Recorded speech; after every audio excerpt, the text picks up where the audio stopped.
Hey guys, I am here to do a wrap-up of all the books that I read in April. I don't want to waste a lot of time here at the beginning because I have so many books to get through that I am so excited to talk about. The first book I'm going to talk about, just briefly, is to mention that I am still reading Northwoods by Daniel Mason, which is the story of a house and a piece of land and all of the people that have lived on it over the past hundreds and hundreds of years. I'm really loving it, but I am not quite finished with it yet. I am doing a buddy read with my boyfriend Sean on that. So as soon as I'm done with that, I'll be back with a review, but I can already tell you that it's going to be a very highly rated book. I'm about 80% of the way through now. So the way this is going to work is I'm going to start with my lowest rated book of the month, and then we are going to keep going until we get to the books that I ranked 5 stars, which, spoiler alert, is more than one. So the first book that I'm going to talk about is Ghost Station by S.A. Barnes. I had an arc of this book that I got through NetGalley. Unfortunately, this book was just not really a hit for me. I previously had read Dead Silence, which was S.A. Barnes's first book, which I really enjoyed. It was the story of a ship that is kind of dead in the water, this luxury liner full of people who died mysteriously, and our main characters have to figure out exactly what has happened. And I really enjoyed that. I didn't think it was super scary. It was marketed as a horror, but I still thought it was fairly scary, and I did enjoy it, even the ending, which I know was controversial to a lot of people. This book did not work for me. Our main character is Ophelia, and she is a psychologist who has been sent into deep space with a crew full of people to try to kind of, I guess, analyze their psyches because they've had some bad stuff happen before on some other trips, and to try and keep them from kind of losing it, I think, a little bit mentally while they're out there. So they land on this planet. There's an abandoned space station. Nobody knows why it's abandoned or what happened or what made them abandon it. But I have to say, this book was marketed as horror. It was not scary at all. It was very much a thriller, much more than it was a horror story. And unfortunately, thrillers are not something that I'm reading a lot of right now because I think I burned out on them. And this wasn't scary, but it did have a lot about the main character, Ophelia, who I did not care for very much at all. I think that there were some giant red flags that should have made her not the right person to send on this mission.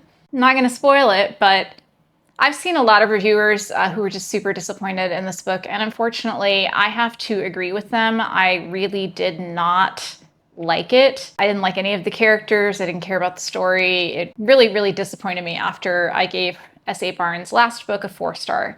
I would read another book from her. This isn't the end for me, but this one didn't work, and I ended up giving it somewhere between 1.5 and 2 stars. So that's a pretty low rating for me. It really means that I did not enjoy it at all. All right, so moving on, we have The Book That Wouldn't Burn by Mark Lawrence. So this one really kind of hurt me because I was looking forward so much to reading this story for various reasons that I'm going to talk about here. It just was not for me.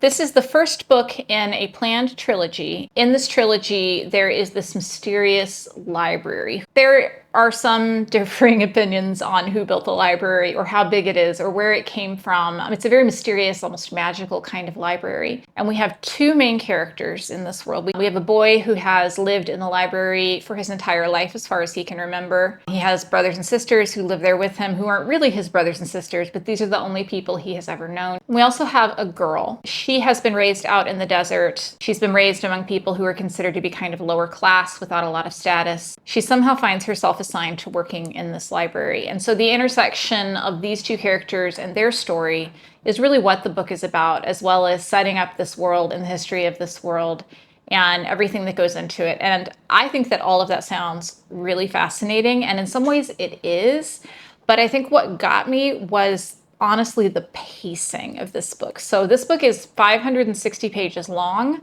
and there were whole sections in the middle where I did not feel like very much was actually happening. It was just very slow. Very slow. A lot of world building, but not a lot of character building. I found it difficult to really care about either one of our 2 main characters. And I almost DNF'd this book, but I did not. I was like, no, I'm going to finish this because it is a book about a library, and that's amazing. And the cover is so beautiful. And Mark Lawrence seems like a super nice guy, and I really wanted to love it because this is the first one of his books that I have read. It just ultimately kind of left me a little bit cold. I didn't feel any need to propel myself through the story. It was not for me, and I do know a lot of people have really loved this book, so I would still recommend checking it out if it's something that you think you might be interested in. But for me, it was about a 2.5-star read. And I don't know that I'm probably going to be continuing on with the series. The second book just came out. If anyone has read the second book and has a recommendation for it, I would love for you to leave that down in the comments because I could be talked into reading the second book. But for right now, 2.5 stars, a little bit of a disappointment for me, but I would still recommend it if you're interested in fantasy stories about books. Okay, now moving on to something that's going to be very different. We have The Floating Hotel by Grace Curtis. So this book is not one that I have seen get a lot of hype. It doesn't have a ton of ratings on Goodreads. You should read it if you like cozy stories. So let me just back up a little bit and tell you kind of what the book's about because it was not clear to me going into it what it was going to be about. So I would describe this book as cozy sci-fi, but what's it about? It is about a floating hotel. It's a luxury hotel that seems like maybe it's fallen on hard times just a little bit. Our main character is really Carl. He is the hotel manager. He started out as a stowaway who the previous manager kind of took under her wing. She taught him the ropes, and now the hotel is his to manage as he sees fit. We also meet a lot of other characters. We meet the sous chef, who is a very violent individual who, for some reason, really enjoys cooking. We meet a professor who is there at a conference. We meet other hotel employees, all of whom have really interesting and kind of touching and charming backstories. I thought, overall, this was a really cute book. I found it very cozy. I thought that it had a lot of things to say that were very sweet, very profound. There was a larger story within this. There was somewhere that the story was headed toward. That was probably the downside of the book. I feel like maybe it didn't quite have the time to flesh out all of the things that it was trying to say. But if you like a found family, I know. If you like a found family, if you like a found family in space, you like a bunch of people on a spaceship who really bond together, I think you would enjoy this. I just thought it was really charming, and I would love to see it get a little bit more hype than I feel like it has been. It's not very long. It's about 300 pages, and I just enjoyed everything about it. So this was about a 4-star read for me. The next book that I have on my list here is one that actually appears on my May TBR that I went ahead and read early, and that is The Brides of High Hill by Nigh. This is the 5th book in the Singing Hills cycle, which follows a monk who comes from a monastery where it seems that they're primarily concerned with stories and storytelling. So each one of these is a little bit of a standalone story. And this one in particular is a retelling of the myth of Bluebeard. Our monk is traveling with a bride and her family to meet her new husband. And when they arrive, things are definitely not the way that they seem. The people seem afraid. Her fiance is considerably older than it would seem is appropriate. And then there's the question of how many times he has been married before and what happened to those wives. And if you know the Bluebeard myth, you probably have some idea about what could happen to them. But this was a very good novella. It's 120 pages long. There is a twist that I'm not going to spoil for you that I did not see coming that I really, really enjoyed. I liked the main character. I liked the way the story was told in this kind of dreamlike Gothic language. It was excellent. I have not read the other books in the series, as I said, but I do plan to go back and read them now that I have an idea of what I would be in for. And I gave this book 4 stars. The next book that I'm going to talk about is Harrow the Ninth by Tamsyn Muir. So I have a vlog about the process of me reading this book that I would recommend checking out. I will link it down below. I really loved this book, but I also really hated it at the same time because the first part of the book is so confusing. I don't even know where to start with how confusing it is. Having read the first book and not having thought the first book was quite as confusing as a lot of people were saying, I was like, I've got this. I've got this. I'm ready. I understand this author's storytelling. And then it turned out I did not. And I was really confused. but in the end it was worth it. This series, the Locked Tomb series, is about a world where we have planets with different types of necromancy being practiced on all of them. It's very funny and very dark and very bloody and all of those things. And I would recommend it to almost anyone, but I would know going into this particular book that it is going to be confusing for about the first 60-70% of the book. But there is a payoff for that. It is something that does pay off in the end and does seem like it's worth it. So I would recommend it, but I'm glad I was pre-warned that I was going to be confused because it was very confusing. So, but it's still one of my favorite series that I'm currently reading. So definitely would highly recommend this one. 4 stars. It didn't get to 5 stars the way that Gideon the Ninth did. And I think that was primarily because I didn't get enough Gideon in this book. And I love Gideon. Gideon is one of my favorite characters. Harrow's not quite as great for me, so that's the reason for the down rating a little bit, but still really good. Definitely recommend it. The next book that I have is A Short Walk Through a Wide World by Douglas Westerbeke. I was very excited to read it because it is compared to Life of Pi and to Addie LaRue, both of which I like. Addie LaRue, which I really like, actually. And do I think those comps are fair? Not entirely. I think some things about the setup are very similar to Addie LaRue, but I think this is a very different book. And I think it's good to know that before you go into it. This is a magical realism book, verging on literary fiction. It's definitely a beautiful book, but it is not necessarily the easiest book to read all the time. So our main character is Aubrey, and Aubrey comes down with a mysterious illness when she is only 8 years old that forces her to constantly travel the world. She cannot stop in one place for more than a few days, and she cannot go back to the same place or she will become violently ill. So the book just follows her and her journey through her whole life. It is basically kind of a travelogue. Aubrey herself is a little bit of a frustrating character to get to know. She obviously can't form close connections with people because she's constantly having to move on. And so we see her form these connections with people throughout the book, and then she has to move on, and then the book will say, and 10 years later, he died horribly or something. That's just an example. It's not, so that was a little bit frustrating, but I did really enjoy the prose. And I thought the book had a lot of things to say about the nature of life. That sounds trite, but it has a lot to say about what it means to live a full life and what it means to live an adventurous life and what the worth is of that adventure if you don't have people to share it with. I rated it about 3.75, 4 stars, somewhere in there. I didn't rate it 5 stars because I felt like the ending was very confusing and I'm still not entirely sure what happened at the end of the book.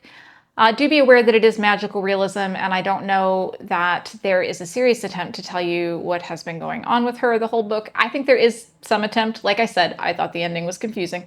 Be aware of that. If you like magical realism, if you like fantasy that has a little bit more of a literary bent, I think that you would really enjoy this. I can see it being a book that would be very popular for book clubs. So if you have a book club, I think this would be a great pick.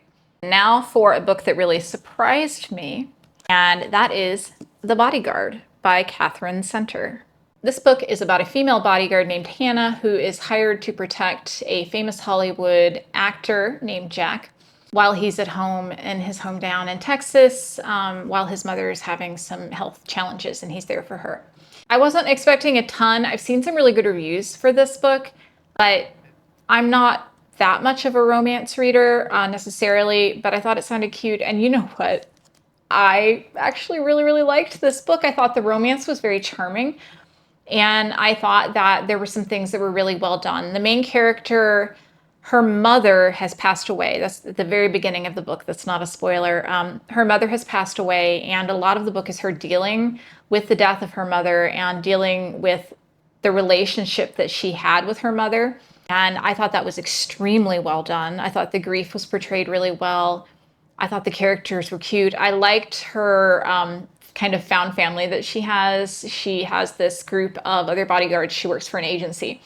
And I really loved the relationship that she had with them. I also really liked Jack. He was super charming and sweet, and in no way a weird, strange alpha male kind of character. I just really enjoyed this one. It was low spice. It might have been no spice, actually. So if that's something you care about, that's good to know. I personally prefer low spice books. It's just there is a train. Hang on. Let's let the train go by. So I personally prefer low spice books. It's just personal preference of mine. So I did really enjoy this. I thought it was really cute. I might have cried a little bit with how touching it was in a few places toward the end, especially as Hannah gets close to Jack's family and sees what a family that's more normal can be like. And I just really, really love that. And I would definitely recommend this. If you like a sweet contemporary romance and you haven't read this one yet, it really surprised me and I really loved it. 4.5 stars. So now we've got another book that I did not plan on reading at the beginning of the month, but then it came in from the library and I had to stop everything I was doing and read it. And that is The Familiar by Leigh Bardugo. So I'm a big Leigh Bardugo fan, or at least I'm a big fan of Ninth House and its sequel. So I was really excited to read this book. It is a historical fantasy. I've seen a lot of people thinking that it's going to be about vampires, and I'm just going to let you know right now that it is not about vampires. It is a historical fantasy set in Spain during the Golden Age. Our main character is Lucia, and she is a scullery maid. She is somebody with a lower status, and she's kind of afraid of people finding out who she is because her secret is that she has Jewish heritage. We are in the time of the Inquisition. Her parents actually converted to Catholicism in order to avoid being persecuted or expelled from the country. And these are all things that I didn't know that much about before I read this book. But when I read the book, I had to immediately do some research, and I feel like I learned some things. She is a maid in a house of this couple who are not super prosperous. It turns out that she can do these little magics. She can mend a cup that's been broken. Just kind of like little parlor trick things, it seems like at the beginning. When her mistress, Valentina, finds out about it, she starts inviting Lucia to perform for her friends when they come to visit as a way to give them something interesting to see, because Valentina herself is a pretty unhappy and very interesting, I think, female character.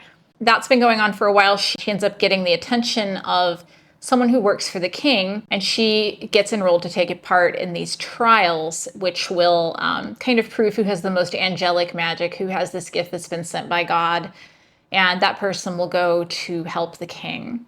I don't really want to spoil a lot more than that. There is a love interest in the book. There is a romance. I would not consider this to be a romantasy. The romance is not necessarily the focus of the entire story, but it is a really good romance for what it is. I did actually really enjoy it. I thought that the best thing about this book was the way that Leigh Bardugo treats the female characters. The female characters within this book, it really shows the limited choices that women had in this time period and the effects that it had on them. And I thought that was something I wasn't expecting from, a historical fantasy book, but it's a very hard book to describe. I think that I would just recommend it to a lot of different groups of people. If you like historical books, if you like fantasy books. So I would recommend it for all those different groups of people. I really loved it. This is actually my copy. This is not the library copy because I already went out and bought myself one. And I would also say that it's quite lovely. Look at those end papers. Look at that cover. So I immediately wanted to own this one. So I went out and bought it. Love the black sprayed edges. Very nice. But yeah, I would highly recommend this one. It's somewhere between a 4.5 and 5-star book. I'm not quite decided yet where it's going to land, but I really, really loved it. So now I'm going to recommend something that is a little bit different from the things that I usually would recommend on this channel, and that's actually a children's book. And my recommendation is for Big by Vaashti Harrison. My boyfriend Sean works at an elementary school in the library, and we were at Barnes & Noble one day and he was like, oh my gosh, you have to read this book. It was one of my top books of the year, even though it's a children's book, and he pulls this book out of the shelf. And I sat there in Barnes & Noble and I read it, and I'm not going to lie to you, wept in a Barnes & Noble because it was so touching. So let me tell you, it says, this deeply moving story shares valuable lessons about fitting in, standing out, and the beauty of joyful acceptance. The author traces a child's journey to self-love and shows the power of words to both hurt and heal. So our main character in this book, she's a little bit, she's just not quite the same as everyone else. And I don't think it matters. In this particular instance, people keep telling her she's too big. And we can see over the course of the book, she gets bigger and bigger until she can't fit anymore in the size of the pages. That really, it's a good lesson for anyone who has felt there was something different about them. And I think it would be good for teaching children who have said the hurtful words, as well as the ones who have been the recipients of those hurtful words. I just thought it had a really great message, and it was very well illustrated and really great. So if you have anyone with children who are kind of picture book age in your life, I would definitely recommend getting them this book because I think it's really special. So that's a different recommendation from me. So I have 2 5-star books this month, and the first one is going to be One Dark Window by Rachel Gillig. So One Dark Window is the story of a girl named Elspeth who has a monster inside of her. And that's kind of the setup. What does that mean? It means something a little bit different from how it probably seems. In this world, magic is banned except for the magic that exists within a deck of magical playing cards that a mysterious ancestor of these people left behind. And all of these cards will allow you to do different things. It will allow you to force people to bend to your will. It will force them to tell the truth. There is a card that will make you more beautiful, but also much more awful in terms of your personality. All of the cards have a benefit, but also it takes something away from you. So that's a really interesting magic system. Magic outside of the cards, magic that is spontaneous, is banned, and you can be killed if it is found that you are somebody who has had the sickness that they believe brings on magic. So Elspeth is somebody who has had the sickness, and now she has this monster who lives in her head who talks to her. She usually stays away from court and things like that. But then her father asks her to go to kind of a court event, and she meets a man named Raven, who is a member of the King's Guard, which is spelled with a Y, by the way. You can't question that. It's a fantasy book. It turns out that there are people who are not happy with the way that those who have magic in this world are treated.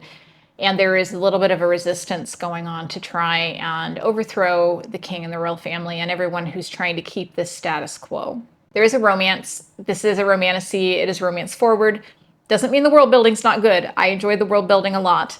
But it is a romantasy, and the romance is great. I had a moment when I was worried there was going to be a love triangle, but then there was no love triangle, which is always a happy moment for me because I hate love triangles.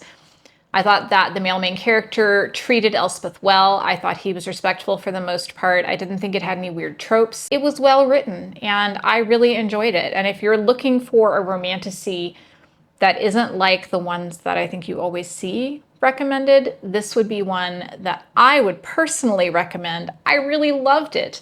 I sped through it. I read it. I stayed up until 2 a.m. to finish it. And I cannot wait to read the second book, which I already have from the library. So that one's going to be coming next month. But yeah, 5 stars, 100% 5 stars. Love this book. Okay, we are to the final book on my list, and I don't know what else it could be other than Funny Story by Emily Henry. So I have a complicated relationship with Emily Henry. Book Lovers is one of my favorite books that I've ever read. It is perfect. It is amazing. I love the love story. There's a couple subplots I didn't like as much, but that's okay. It's a great book. It subverts a lot of the romance tropes that I dislike. And I just 5 stars, 6 stars. I mean, I love that book. It's one of my favorite romance books of all time. And then I read her last book, Happy Place, and I hated it so much. There was so much miscommunication. I didn't like the friends group in the book at all, and the ending just made me angry. So I was not sure about reading her new book at all. I was like, I don't know, maybe it was just the one book that I liked, and maybe I'm not going to like this at all. But I put myself on the list at the library, and they did give it to me on release date because I got on there super early, and I read it right away, and I stayed up until at least 1 o'clock in the morning to finish it the next day, and cried so much while reading it that I had to take my contact lenses out and put my glasses on because I could not see. So I have to tell you that it was so good. The main characters are Daphne and Miles, and the setup is that Daphne's fiance Peter has left her for his best friend Petra, and Petra's boyfriend Miles now has an open bedroom in his apartment that he needs someone to fill. So Daphne comes to live with him. So that's the setup for the book. It doesn't sound super promising. It sounds kind of tropey, but I really just related so much to Daphne. She's somebody who has a hard time trusting other people because of things that have happened to her in her past, particularly with her family and her parents and their divorce and how difficult that was for her. Miles has also a backstory where we learn that he also has had some difficulties, and his backstory was also really touching and really believable.